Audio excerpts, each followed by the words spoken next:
రామ్మోహన్ నాయుడు గారు ట్రాన్స్లేట్ చేయవలసిందిగా మనవి.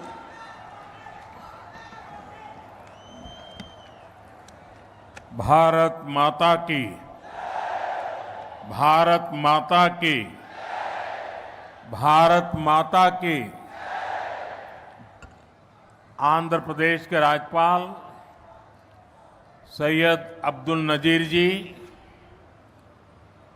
यहाँ के लोकप्रिय मुख्यमंत्री मेरे मित्र श्रीमान चंद्रबाबू नायडू जी,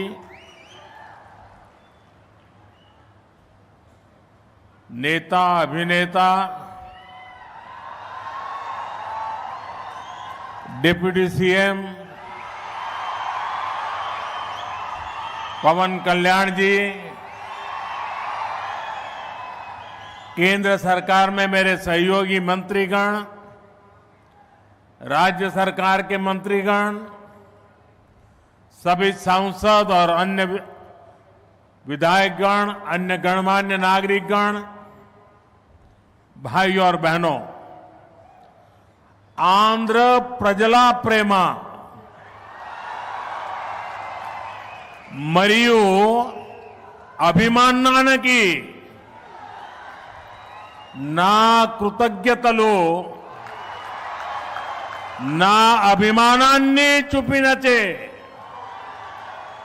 అవకాశం ఇప్పుడు లభించింది. मैं सबसे पहले सीमाचलम वरालक्ष्मी नरसिम्हा स्वामी को प्रणाम करता हूं. आंध्र प्रदेश गवर्नर श्री सैयद अब्दुल नजीर गारू, जननेता मुख्यमंत्री श्री चंद्रबाबु नायडू गारू, नेता मरियु अभिनेता डिप्यूटी सीएम पवन कल्याण गारू, కేంద్ర ప్రభుత్వంలో ఉన్న సహచర మంత్రులు, రాష్ట్ర మంత్రులు, ఎంపీలు, ఎమ్మెల్యేలు మరియు ఇతర ప్రముఖులు, సోదర సోదరీమణులు, ఆంధ్రప్రదేశ్ రాష్ట్ర ప్రజల ప్రేమ మరియు అభిమానానికి నా కృతజ్ఞతలు. నా అభిమానం చూపించే అవకాశం ఇప్పుడు నాకు లభించింది. ముందుగా మనం సింహాచలం వరాహ లక్ష్మీ నరసింహస్వామి వారికి నేను నమస్కరిస్తున్నాను. साथियों, आप सबके आशीर्वाद से 60 साल के अंतराल के बाद देश में तीसरी बार एक सरकार चुनी गई और सरकार बनने के बाद एक प्रकार से विधिवत रूप से मेरा ये पहला कार्यक्रम है. और जो शानदार स्वागत सम्मान आपने किया, रास्ते भर जिस प्रकार से लोग आशीर्वाद दे रहे थे, और आज चंद्रबाबू ने अपने भाषण में सारे सिक्सर लगा दिए हैं. उनके एक एक शब्द के स्पिरिट को, उनकी भावना को मैं आदर करता हूं और मैं आंध्रवासियों से, देशवासियों से विश्वास दिलाता हूं कि जो भावना आज चंद्रबाबू प्रकट कर रहे थे, हम सब मिलकर के उन लक्ष्यों को अवश्य पार करेंगे. మీ ఆశీర్వాదంతో 60 సంవత్సరాల తర్వాత మూడోసారి మళ్ళీ కేంద్రంలో మన ప్రభుత్వం వచ్చింది. తరువాత మీ యొక్క ఆశీర్వాదం, మీ యొక్క స్వాగతం నేను చూశాను. దానికి మించి మన అధినాయకుడు చంద్రబాబు నాయుడు గారు ఆయన స్పీచ్లో అన్ని విషయాలు కూడా కూలంకుషంగా చెప్పారు. ఆయన చెప్పిన ప్రతి విషయాన్ని కూడా గౌరవిస్తూ ఆంధ్రప్రదేశ్ రాష్ట్రానికి సంబంధించి ముఖ్యమంత్రి వర్యులు, రాష్ట్ర ప్రజలు ఏవైతే విశ్వాసం చూపిస్తున్నారో ఆ విశ్వాసాన్ని ఎక్కడా కూడా భంగం కలిగించకుండా మీ లక్ష్యాలు అన్నిటినీ కూడా సాకారం చేయడానికి నా వంతుగా మీకు సహకరిస్తాను అని తెలియజేస్తున్నాను। साथियों, हमारा आंध्र प्रदेश संभावनाओं का और अवसरों का, पॉसिबिलिटीज और अपॉर्चुनिटीज का राज्य है। जब आंध्र की ये पॉसिबिलिटीज साकार होगी तो आंध्र भी विकसित बनेगा और तभी भारत भी विकसित राष्ट्र बनेगा। इसलिए आंध्र का विकास ये हमारा विजन है। आंध्र के लोगों की सेवा ये हमारा संकल्प है। మిత్రులారా, మన ఆంధ్రప్రదేశ్ సాధ్యతలు మరియు అవకాశాలు కలిగి ఉన్న రాష్ట్రం। ఆంధ్రుల అవకాశాలు సాకారమైనప్పుడు ఆంధ్రప్రదేశ్ రాష్ట్రంతో పాటు భారతదేశం కూడా వికాసవంతంగా అభివృద్ధి చెందుతుంది। అందుకనే ఆంధ్రప్రదేశ్ రాష్ట్రం తాలూకా అభివృద్ధి మా విజన్, ఆంధ్ర ప్రజల సేవే మా సంకల్పం। आंध्र प्रदेश ने 2047 तक राज्य को करीब करीब $2.5 ट्रिलियन की इकोनॉमी बनाने का लक्ष्य रखा है। इस विजन को साकार करने के लिए चंद्रबाबू गारू की सरकार ने स्वर्ण आंध्र एट 2047 की पहल की है। इसमें केंद्र की एनडीए सरकार भी आंध्र प्रदेश के हर लक्ष्य के साथ कंधे से कंधा मिलाकर चल रही है। इसलिए केंद्र सरकार लाखों करोड़ की योजनाओं में आंध्र को विशेष प्राथमिकता दे रही है। 2047 సంవత్సరం కల్లా ఆంధ్రప్రదేశ్ రాష్ట్రంలో $2.5 ట్రిలియన్ ఆర్థిక వ్యవస్థగా తయారు అవ్వాలని లక్ష్యం పెట్టింది। ఈ విజన్ సాకారం చేసేందుకు చంద్రబాబు నాయుడు గారి ప్రభుత్వం స్వర్ణాంధ్ర 2047 అనే కార్యక్రమానికి శ్రీకారం చుట్టింది। ఈ లక్ష్యాన్ని చేరుకోవడానికి కేంద్రంలో ఉన్న ఎన్డీఏ ప్రభుత్వం ఆంధ్రప్రదేశ్ రాష్ట్రంతో పాటు భుజంతో భుజం తోడై ముందుకు నడుస్తుంది।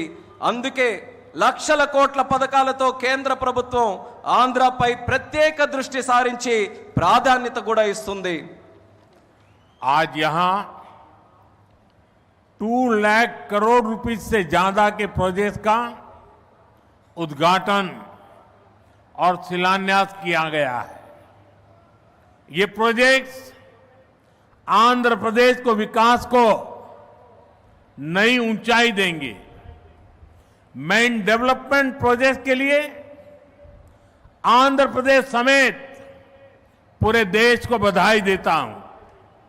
साथियों, आंध्र प्रदेश अपने इनोवेटिव नेचर के कारण आईटी और टेक्नोलॉजी का इतना बड़ा हब है। अब समय है आंध्र नई फ्यूचरिस्टिक टेक्नोलॉजीज का सेंटर बने। जो टेक्नोलॉजीज अभी डेवलप ही हो रही है, हम अभी से उनमें लीड लें। आज ग्रीन हाइड्रोजन का इस्तेमाल ये ऐसा ही उभरता हुआ क्षेत्र है। ఈ రోజు 2 లక్షల కోట్ల రూపాయలకు పైగా విలువైన ప్రాజెక్టులు ఇక్కడ ప్రారంభించడం మరియు శంకుస్థాపన చేయడం జరుగుతుంది। ఈ ప్రాజెక్టులు ఆంధ్రప్రదేశ్ అభివృద్ధిని సరికొత్త శిఖరాలకి చేరబోతుంది। ఈ అభివృద్ధి కార్యక్రమాలతో ఆంధ్రప్రదేశ్తో పాటు యావత్ భారతదేశానికి కూడా నా తరపున అభినందనలు తెలియజేసుకుంటున్నాను। మిత్రులారా, ఆంధ్రప్రదేశ్ రాష్ట్ర ప్రజల తాలూకా సృజనాత్మకత వల్ల ఆంధ్రప్రదేశ్ రాష్ట్రం ఐటీ మరియు సాంకేతికతకు ఒక పెద్ద కేంద్రంగా మారింది। ఇప్పుడు సమయం వచ్చింది ఆంధ్రప్రదేశ్ రాష్ట్రం సరికొత్త టెక్నాలజీస్ కు కేంద్ర బిందువుగా మారాలి। ఈ కొత్తగా అభివృద్ధి చెందుతున్నటువంటి టెక్నాలజీస్ కి ఆంధ్రప్రదేశ్ రాష్ట్రం సారథ్యం వహించాలి. నేడు గ్రీన్ హైడ్రోజన్ టెక్నాలజీ కూడా అటువంటి ఎదుగుతున్నటువంటి ఒక రంగమే. देश ने 2023 में नेशनल ग्रीन हाइड्रोजन मिशन की शुरुआत की थी. हमारा लक्ष्य है 2030 तक 5 million metric tons green hydrogen का प्रोडक्शन. इसके लिए शुरुआती चरण में 2 ग्रीन हाइड्रोजन हब स्थापित होंगे, जिनमें से एक हमारा विशाखापट्टनम है. దేశంలో 2023లో నేషనల్ గ్రీన్ హైడ్రోజన్ మిషన్ను మనం ప్రారంభించడం జరిగింది. మా లక్ష్యం 2030 నాటికి 5 మిలియన్ మెట్రిక్ టన్నుల గ్రీన్ హైడ్రోజన్ని మన దేశంలో ఉత్పత్తి చేయాలి. దీనికోసం ప్రారంభ దశలోనే 2 గ్రీన్ హైడ్రోజన్ ల్యాబ్ని మనం ఏర్పాటు చేయబోతున్నాం. అందులో ఒకటి మన విశాఖపట్నం నగరం అని తెలియజేస్తున్నాను. भविष्य में विशाखापट्टनम दुनिया के उन गिने चुने शहरों में होगा जहां इतने बड़े स्केल पर ग्रीन हाइड्रोजन प्रोडक्शन की फैसिलिटी होगी. इस ग्रीन हाइड्रोजन हब से अनेक जॉब अपॉर्चुनिटीज तैयार होगी. साथ ही आंध्र प्रदेश में मैन्युफैक्चरिंग इकोसिस्टम भी डेवलप होगा. साथियों, आज मुझे नक्कापल्ली में बल्क ड्रग पार्क प्रोजेक्ट का शिलान्यास करने का अवसर भी मिला है. आंध्र प्रदेश देश के उन 3 राज्यों में से एक है जहां इस तरह के पार्क की स्थापना की जा रही है. इस पार्क में मैन्युफैक्चरिंग और रिसर्च के लिए बेहतरीन इंफ्रास्ट्रक्चर तैयार किया जाएगा. इससे इन्वेस्टर्स का उत्साह बढ़ेगा और यहां की फार्मा कंपनियों को फायदा होगा. భవిష్యత్తులో పెద్ద ఎత్తున గ్రీన్ హైడ్రోజన్ ఉత్పత్తి చేసే నగరాలలో ఒకటిగా మన విశాఖపట్నం ఉండబోతుంది. ఈ గ్రీన్ హైడ్రోజన్ హబ్ ద్వారా అనేక ఉద్యోగ అవకాశాలు సృష్టించబడతాయి. దీంతో ఆంధ్రప్రదేశ్లో మ్యానుఫ్యాక్చరింగ్ వ్యవస్థ కూడా అభివృద్ధి చెందబోతుంది. మిత్రులారా, ఈరోజు అనకాపల్లి పార్లమెంటులో ఉండే నక్కపల్లిలో బల్క్ డ్రగ్ పార్క్కు కూడా శంకుస్థాపన చేసే అవకాశం నాకు కలిగింది.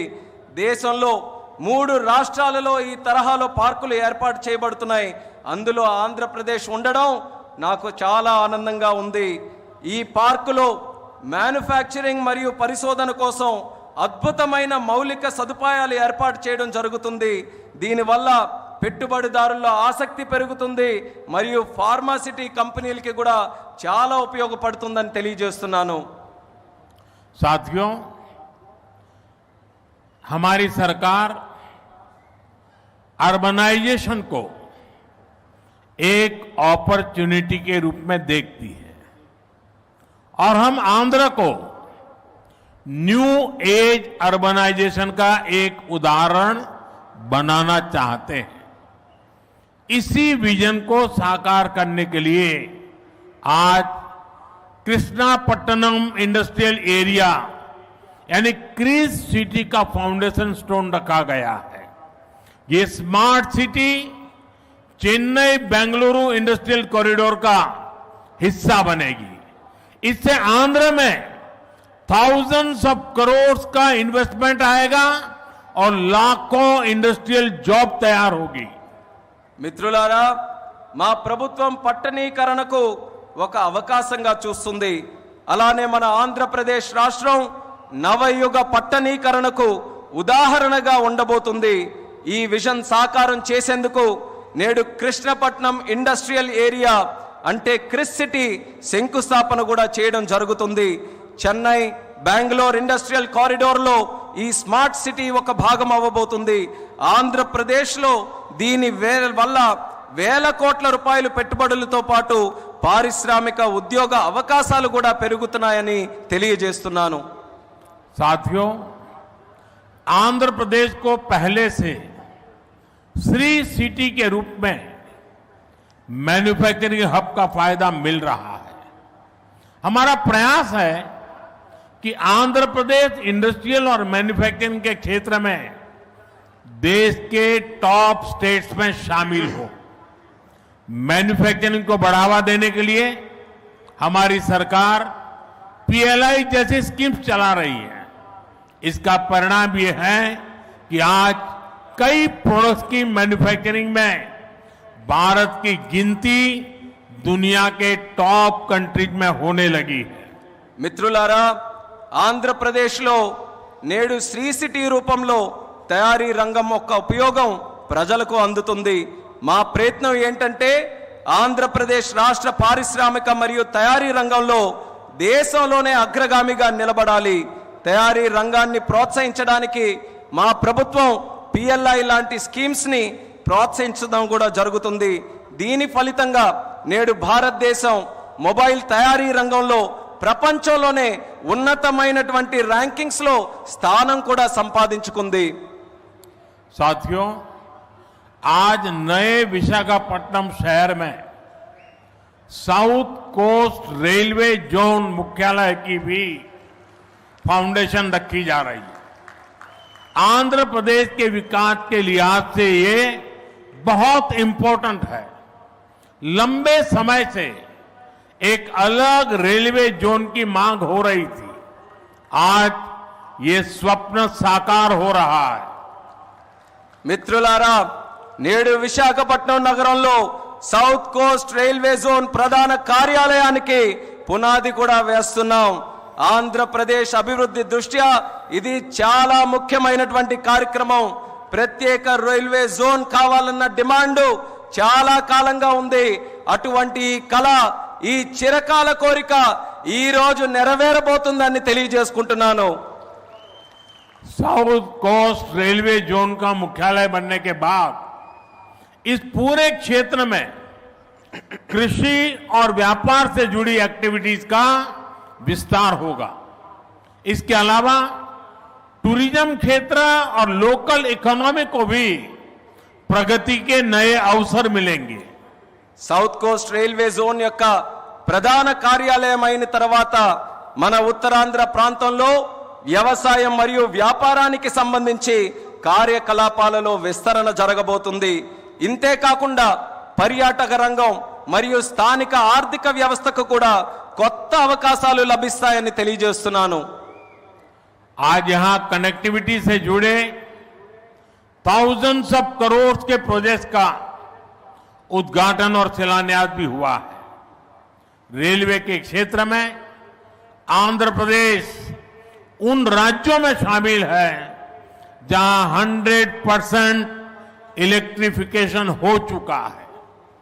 आंध्र प्रदेश के 70 से ज्यादा रेलवे स्टेशनों को अमृत भारत स्टेशन योजना के तहत डेवलप किया जा रहा है. आंध्र प्रदेश के लोगों की ईज ऑफ ट्रेवल के लिए 7 वंदे भारत ट्रेनें और अमृत भारत ट्रेन भी चलाई जा रही है. నేడు కనెక్టివిటీకి సంబంధించి వేల కోట్ల విలువైన ప్రాజెక్టులు ఇక్కడ ప్రారంభోత్సవం మరియు శంకుస్థాపన జరుగుతుంది. రైల్వే రంగంలో ఆంధ్రప్రదేశ్లో నేడు 100% విద్యుతీకరణ జరిగింది. ఆంధ్రప్రదేశ్లోని 70కి పైగా రైల్వే స్టేషన్లు అమృత్ భారత్ స్టేషన్ల కింద అభివృద్ధి చేయబడుతున్నాయి. ఆంధ్రప్రదేశ్ ప్రజల ప్రయాణ సౌలభ్యం కోసం 7 వందే భారత్ రైళ్లు అలాగే అమృత్ భారత్ ట్రైన్లు కూడా నడిపిస్తున్నామని తెలియజేస్తున్నాను. साथियों, आंध्र में ये infrastructure revolution, better connectivity, better सुविधाएं, इनसे पूरे प्रदेश का लैंडस्केप बदलेगा. इससे ईज ऑफ लिविंग और ईज ऑफ डूइंग बिजनेस बढ़ेगा. यही विकास आंध्र की करीब $2.5 ट्रिलियन इकोनॉमी का आधार बनेगा। साथियों, विशाखापट्टनम और आंध्र प्रदेश के कोस्ट सैकड़ों वर्षों से भारत के ट्रेड का गेटवे रहे हैं। आज भी विशाखापट्टनम का उतना ही महत्व है। हम समुद्र से जुड़ी अपॉर्चुनिटी के पूरे इस्तेमाल के लिए ब्लू इकोनॉमी को मिशन मोड में बढ़ावा दे रहे हैं। इसके लिए विशाखापट्टनम फिशिंग हार्बर को और आधुनिक बनाया जा रहा है। మిత్రులారా, ఆంధ్రాలో ఈ మౌలిక సదుపాయాల విప్లవంతో పాటు మెరుగైన కనెక్టివిటీ, మెరుగైన సౌకర్యాల వల్ల ఆంధ్రప్రదేశ్ రాష్ట్రం ముఖ చిత్రం కూడా మారబోతుంది. దీనివల్ల జీవన సౌలభ్యం, వ్యాపార సౌలభ్యం కూడా పెరగబోతుంది. ఇది ఆంధ్ర యొక్క దాదాపు $2.5 ట్రిలియన్ ఆర్థిక వ్యవస్థకు పునాది కాబోతుంది. మిత్రులారా, విశాఖపట్నం మరియు ఆంధ్రప్రదేశ్లో ఉన్నటువంటి తీర ప్రాంతాలు వందల సంవత్సరాలుగా భారతీయ వాణిజ్యంలో పాలు పంచుకున్నాయి. నేటికి విశాఖపట్నానికి అదే ప్రాముఖ్యత ఉందని కూడా తెలియజేస్తున్నాను. సముద్ర సంబంధిత అవకాశాలు పూర్తిగా వినియోగించుకోవడానికి బ్లూ ఎకానమీని మిషన్ మోడ్లో ముందుకు నడిపించబోతున్నాం. ఇందుకోసం విశాఖపట్నంలో ఉన్నటువంటి షిప్పింగ్ హార్బర్ని కూడా మరింత ఆధునీకరిస్తబోతున్నామని ఈ సందర్భంగా తెలియజేస్తున్నాను. आंध्रा के हमारे फिशरीज से जुड़े भाई बहनों की इनकम और बिजनेस बढ़े, हम इस दिशा में पूरी संवेदनशीलता से काम कर रहे हैं। हमने फिशरमैन को किसान क्रेडिट कार्ड जैसी सुविधाएं उपलब्ध कराई है। हम समुद्र में सुरक्षा के लिए भी अहम कदम उठा रहे हैं। साथियों, हमारा प्रयास है कि देश के हर सेक्टर में inclusive and all round development होना चाहिए, ताकि विकास का फायदा हर वर्ग को मिले। इसके लिए एनडीए सरकार समृद्ध और आधुनिक आंध्र प्रदेश के निर्माण के लिए प्रतिबद्ध है। आज जिन प्रोजेक्ट का शुभारंभ हो रहा है, उससे आंध्र के लोगों की समृद्धि सुनिश्चित होगी।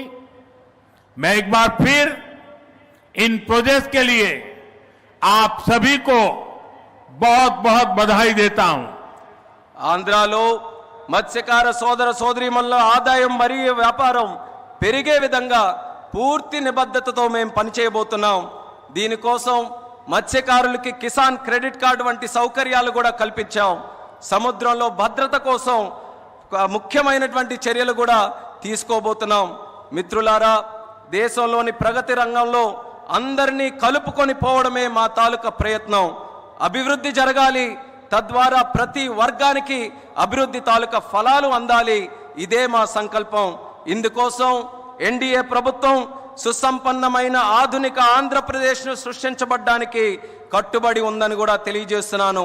నేడు ప్రారంభించే ప్రాజెక్టులు ఆంధ్ర ప్రజల భవిష్యత్తుకు మరియు వారి శ్రేయస్సుకు మేలు చేయబోతున్నాయి.